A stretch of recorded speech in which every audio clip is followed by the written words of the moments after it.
अस्सलाम वालेकुम। आप देख रहे हैं इत्तेहाद टीवी न्यूज़।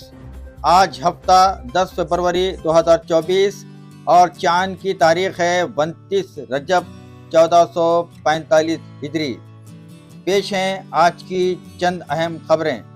ये एक नोटिफिकेशन सीए देश का कानून है, इसका नोटिफिकेशन निश्चित रूप से हो जाएगा और चुनाव से पहले के बाद पहले ही होगा।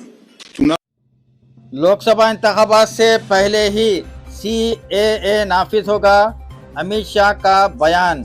मरकजी वज़ीर दाखिला अमित शाह ने ऐलान किया है कि शहरियत तरमीम कानून लोकसभा इंतखाबात से पहले नाफिज कर दिया जाएगा। उन्होंने बताया कि 2019 में मंजूर शुदा ये कानून कवायद जारी होने के बाद लोकसभा इंतखाबात से क़ब्ल पूरी तरह नाफिज कर दिया जाएगा।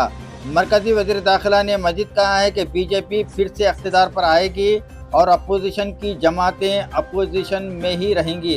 उन्होंने इस यकीन का इजहार किया कि आइंदा लोकसभा इंतखाबात में बीजेपी को 370 नशिस्तों पर कामयाबी हासिल होगी, जबकि कौमी जमहूरी इत्तेहाद यानी NDA को 400 से ज़ायद नशस्तें हासिल होंगी।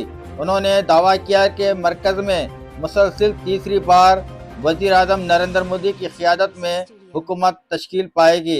अमित शाह का कहना था कि CAA के ताल्लुक़ से मुसलमानों को गुमराह किया जा रहा है और उन्हें उकसाया जा रहा है।